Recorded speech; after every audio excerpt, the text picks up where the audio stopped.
Jason, you suck. Oh. Put that on the Jason, public you suck. record. Right down below, hashtag Jason Kenny sucks. Anyway, so Wait, Bruce, before you begin, can I, like, seductively lick this the entire time? absolutely. Please. So, I'm sure you might know, because I talk about it, I've become addicted to Valorant.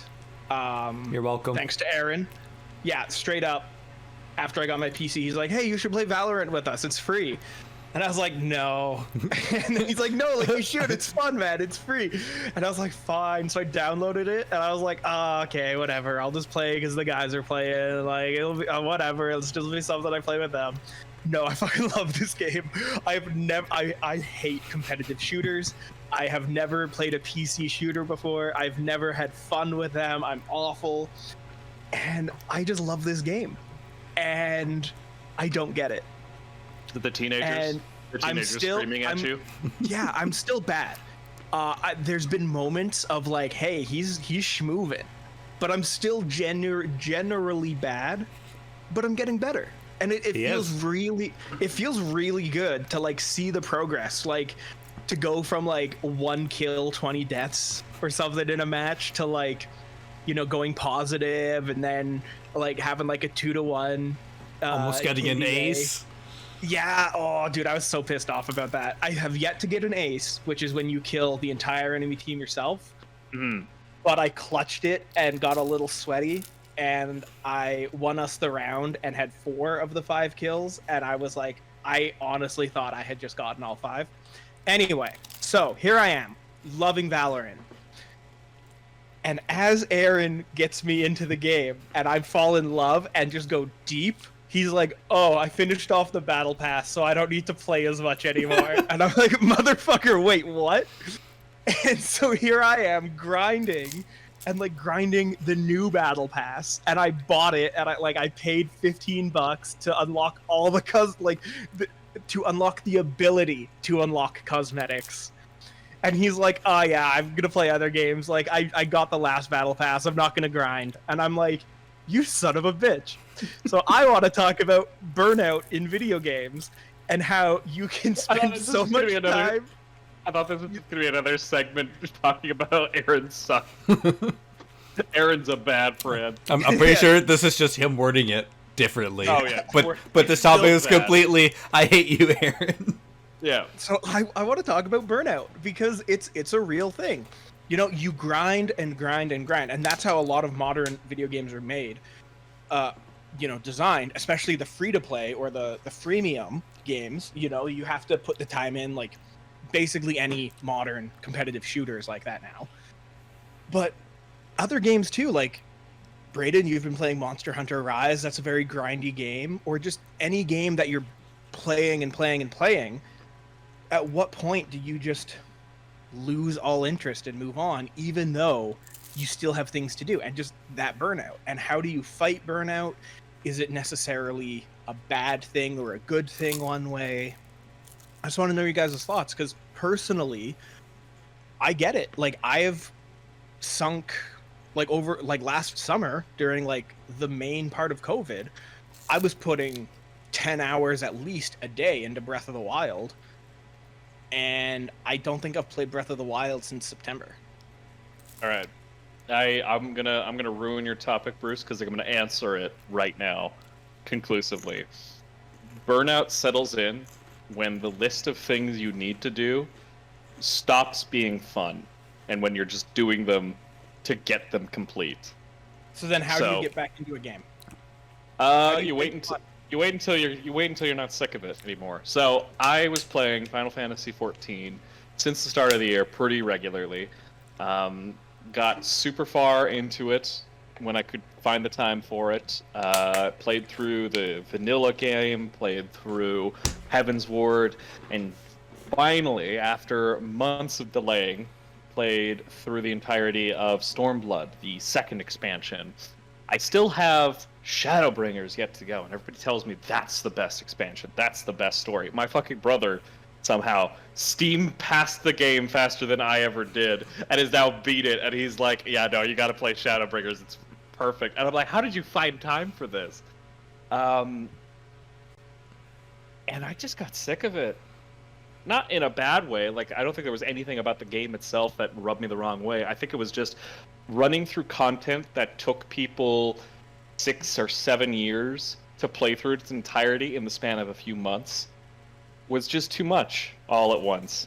And it got to a point where I was just going through mission after mission after mission and going through all these different cutscenes. And I wasn't looking forward to the story anymore. I was just kind of tuned out, waiting for things to get good. But I wasn't enjoying what I was currently doing because of that. And as a result, I kind of just, like, haven't played the game in a month. And all of a sudden, like, oh god, how am I going to complete it in time for Endwalker when that comes out? That's a whole other thing. I think it's that moment when playing is an obligation more than anything else. And you're not invested in the actual process of getting new stuff, seeing new things.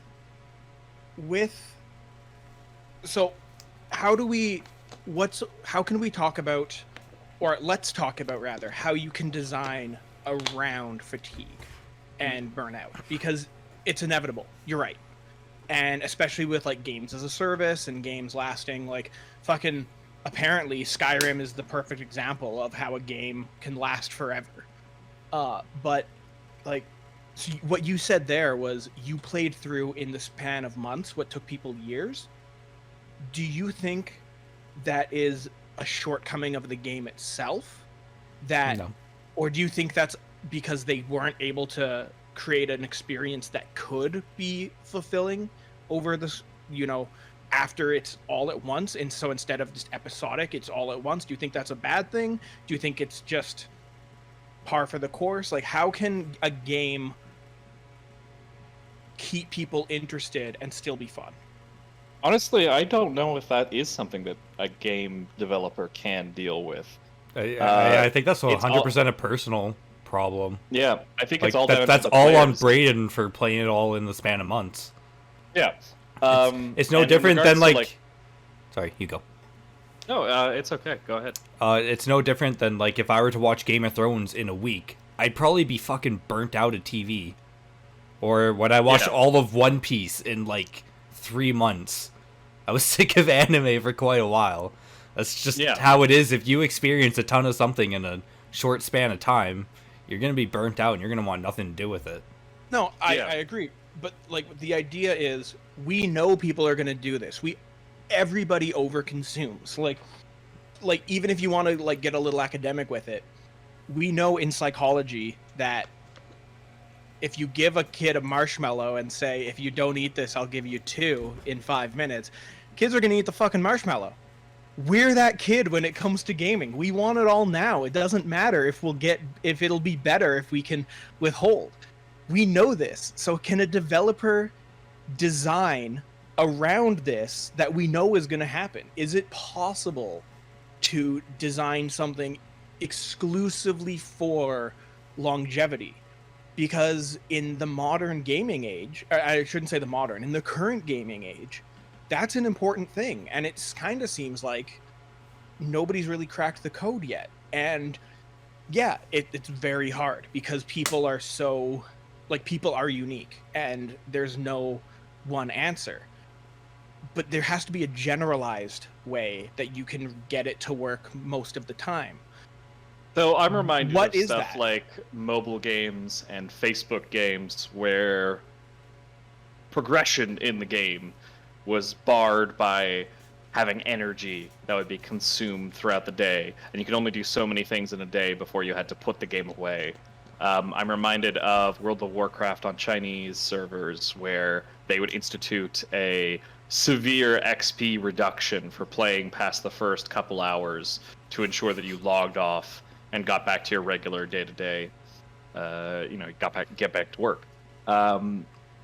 There's, like, I think game measures there to kind of prevent people from playing too much in a single setting. It kind of strikes me as, like, belonging to like the moral guardian proponents in society. Like, we need to monitor stuff like video games to make sure that it's not too much. I think the other option is just to develop a meaningful progression system that keeps people invested, that, a drip feed content on a regular basis that's high quality that people are interested in. Monster Hunter Rise is a great example because I blasted through that game. It was awesome. First Monster Hunter game I fell in love with, played through it all, got into the end game. Only there is no end game.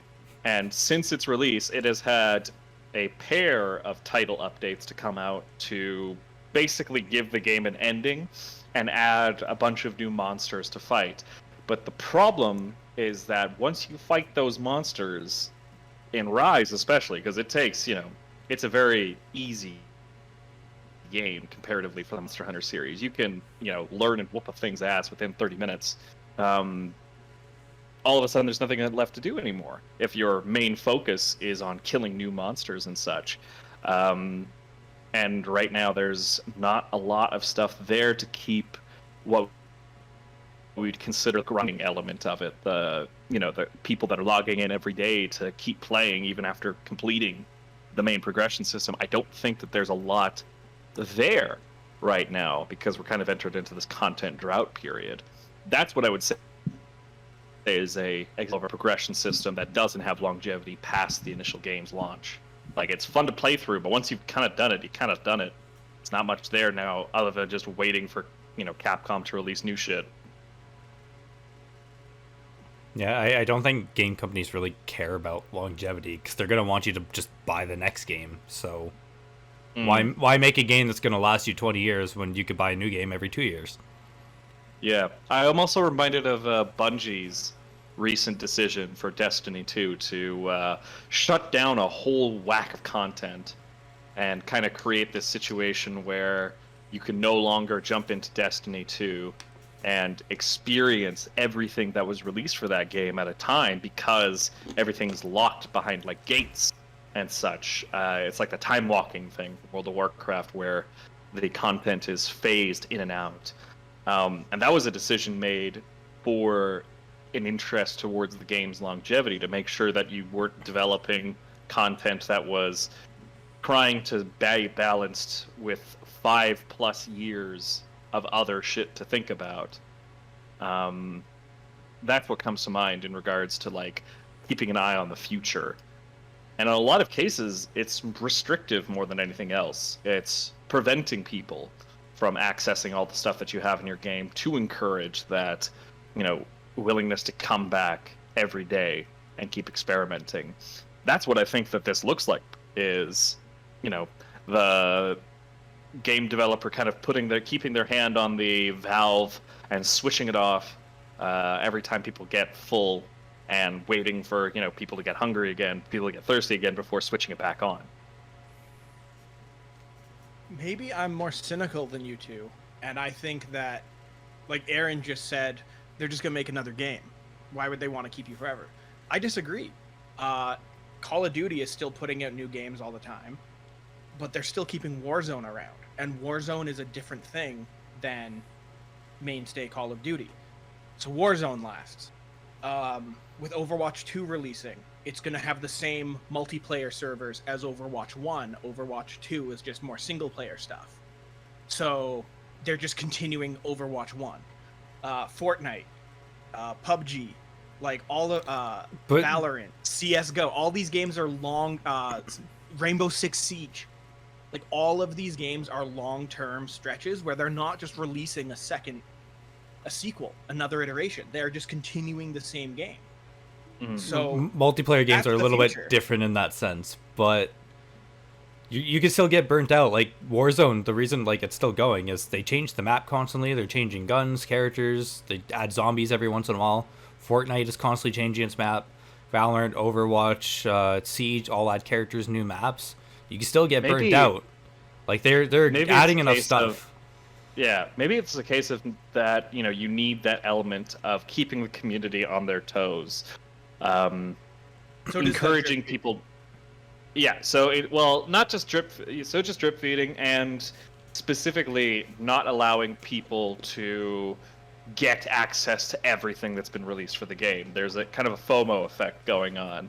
Like, you want to play Fortnite when Thanos is available? Well, you had best, be prepared to wait for the time when they resurrect that event, or just, jump on whenever the next time you see a cool event, because you don't know when it's coming back. you can't get used to this map because it's going out of season in a couple weeks, and we're going to be learning a whole new one. Like, it's a way to, I would say artificially, but not necessarily in a negative context, just like in a neutral sense of the word, artificially hampering with what's available to people in the game to, kind of keep the community, veterans and new players alike, on the same ground. See, for multiplayer games, I think to prevent burnout, like, what all these games is doing is fantastic, like changing the maps and all that stuff. To get rid of burnout, though, remove battle passes. Because you have a battle pass, you're like, oh, these skins are cool, I want them, I'm going to buy the battle pass. You spent money on it, now you feel obligated to do the battle pass. It's like, kind especially of a sunk cost thing. Both Fortnite and Valorant I've been burnt out of.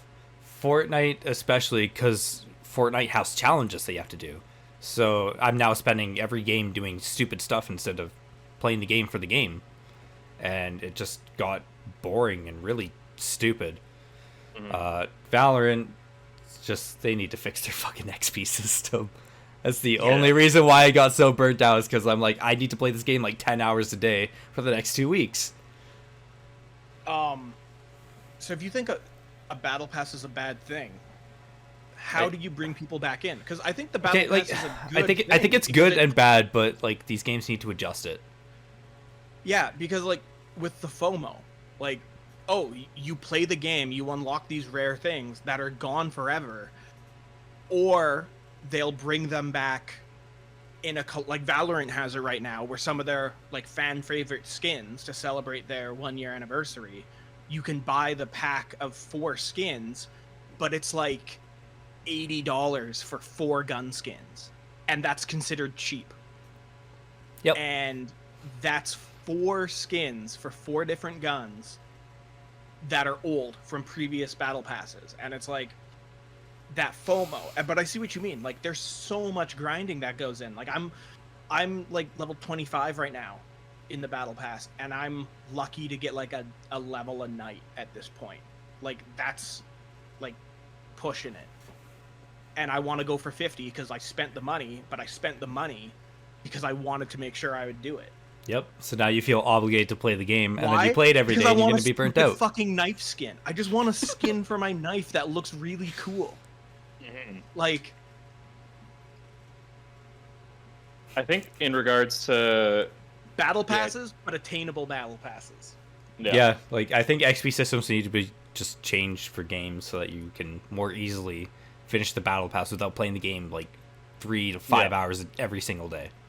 I'm also reminded of the way that World of Warcraft has been changing its progression systems with the last couple of expansions, and one of the reasons why the game is kind of facing such a drought of players leaving is that with every new expansion, it seems like they introduce a new progression system, but when you do that, it kind of frustrates the players who are intending to stick around for the long haul, because now it's like, oh, okay, so I've just spent 2 years grinding out my legendary weapon.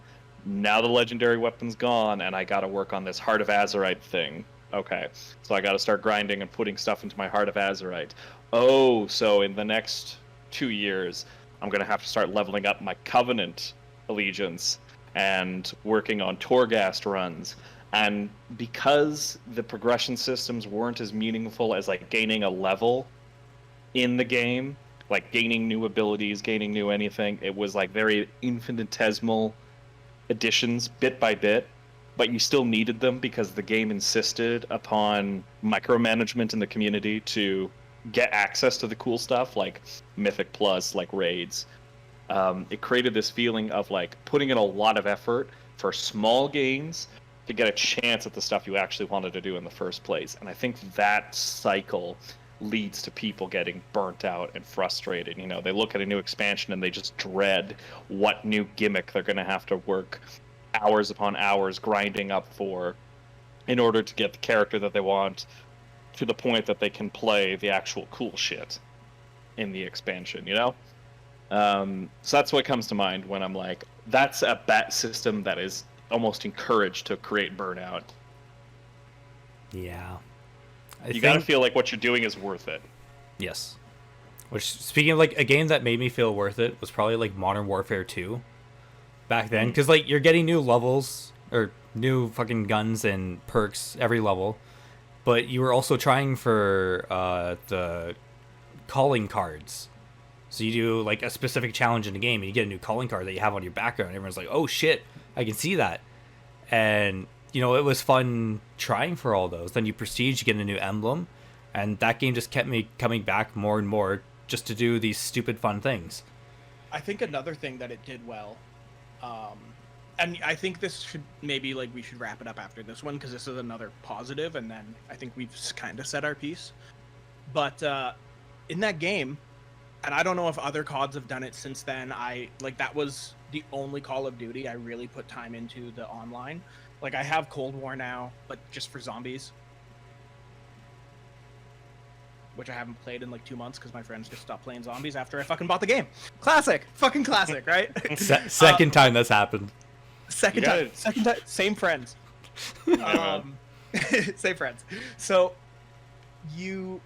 every time you'd level up, but then as you leveled up, you'd unlock new guns, and those guns would give you another set of like missions to do or like achievements to do to give you experience. Attachments or skins or but as you did it, you'd be like, okay, with this specific gun, get 100 headshots kind of thing, and then that would help you level up more to then unlock more guns. So it kept pushing you to expand, and it's like, hey, you want another way to level up faster as it gets harder? Keep trying new guns. Don't just fall into like a stalemate thing. That was a really good way to fight burnout, because burnout happens when repetition sets in. And if the guns are always changing, it's always like get 100 kills with this gun, but the guns play differently, and you never unlock 2 of the same gun type back to back. You'd never get like 2 SMGs or 2 rifles or something. You'd always be switching play styles up. So I think that was a really good way to encourage people to come back, because it rewards you for getting rid of the repetition.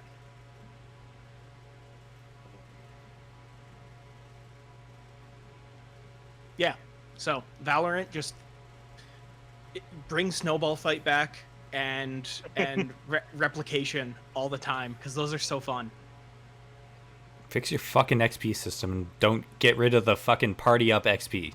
Yeah, no, the Party Up XP... Sorry, one more thing. Party Up XP is one of the best fucking ideas, because... So in Valorant right now, to celebrate their 1-year anniversary, the more people in your party... So you can have a party of 5. The more people in your party, the bigger your XP multiplier gets. That's fucking genius, because it's getting you to get more people to play together. Like, it's actively community building and people saying like, yo, come play so that we can level up faster. Fucking genius. Should always be there. That should be like a mainstay thing, because you're encouraging people to enjoy it more, because they're not playing the game for the game. They're playing the game for the game and for their friends, so it helps lessen that burden of burnout. I personally think that is one of the best things a competitive like team or party game can do. I don't mean party game like Mario Party, I mean like a party of people. I think that's one of the best things a game like that can do to stay relevant and have longevity. Right. Can I make a personal request? Please give me back my friends. After the build a PC and play Valorant for it. After the battle pass. Bruce said no too, and now he plays it, and now he has a battle pass. One of us. I will never give in. No, you don't get it. I have RGB. Oh God. He's gone to the dark side. I can't save him. Look how cool my RGB is. It is pretty cool. Bruce, you're walking down a path I can't follow. Oh, so when you had a gaming PC and I was like, oh, I don't really get all this. You're like, wow, these games are so cool. And you'd play like Total War for 12 hours a day. And when we lived together, I was like, that was fine. But now that I have a fucking PC and can do shit like that, you're like, no, I just spilled water on my PC. Yeah, I did it because I didn't want to hang out. That's the real thing. Look, okay, I do want something. Down below, hashtag Brayden build a PC. and donate to our Patreon / Buy Me a Coffee so we can raise money to get Brayden a PC. Subscribe to us on OnlyFans. Sure, yeah. Yeah, Let's go fuck with it. that. Why not? Let's do it. I will magnanimously agree to be part of this transaction. You give me money for a PC, I give you funny content. All right, thanks folks for joining us. That's the real YouTube algorithm. Thanks everybody.